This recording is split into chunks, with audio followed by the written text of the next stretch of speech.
Welcome to another quick tutorial video on how to use the automatic update tool. Today I'm going to show you how to create another installer.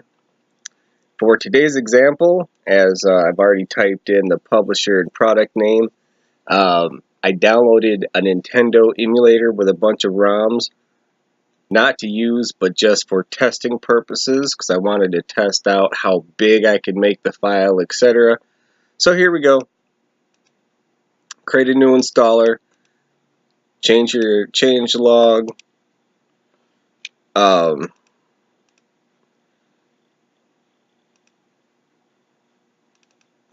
see, as you can see, there's a ton of files here, so we're going to be able to see that. Nice. And then the big major feature we wanted to put a lot of time in was this installer. Not many people have customizable installers, so here we go. This is our new installer. So what we're going to do is we're just going to set it up, make it look nice and pretty here.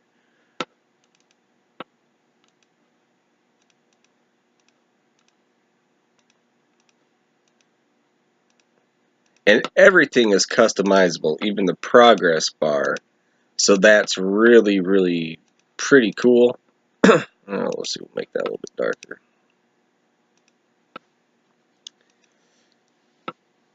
It don't matter. See, going with the Mario theme, I went ahead and downloaded this. Just in case you guys are wondering, 45 pixels high is the height of the progress bar, so if you ever want to do a tiled background, there's other ones you could do, obviously, stretch, center, tile, zoom, or none, and you can see what those look like. Alright, now one of the other major things we've just added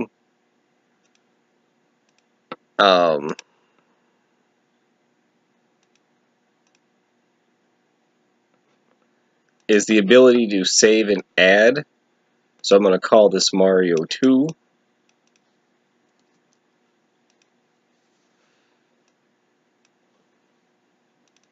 See, that's what I made Mario 1 look like. It's not very, very pretty, but you can see you can change and save. Alright, so now that you're done with all of that, you have your API key typed in, and you've made all the changes to your end user license agreement. Go ahead and click publish. Now it's going to go ahead and compress all the files up, and there's like a few thousand files in this one, so I'll see you in a second.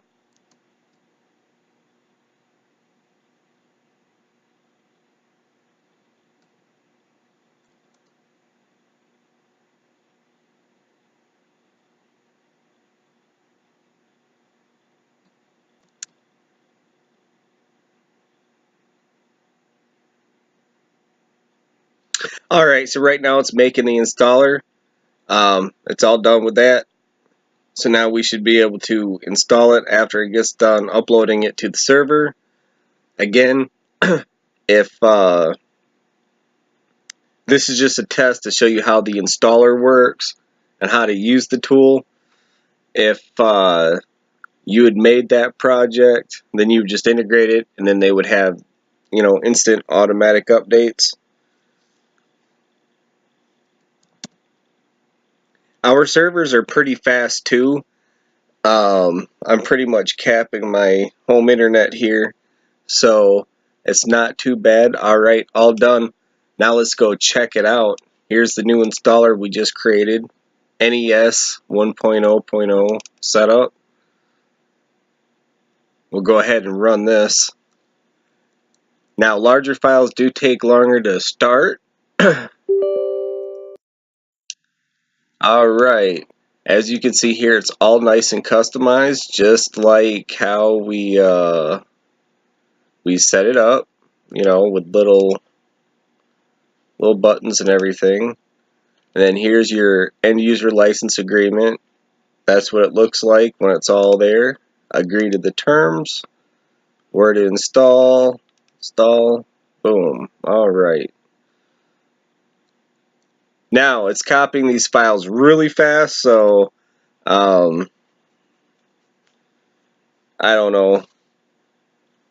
I might come up with another way to display the progress so that way it doesn't look. I mean, when you have a lot of files like this, or a lot of smaller files, it goes really fast, almost too fast to even print the progress on the screen, as you can see. So that's the next part of the installer we're going to work on, is smoothing that out a little bit for you. Alright.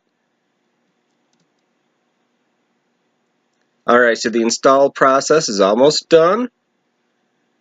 And then we can go ahead and hit launch just to test it out.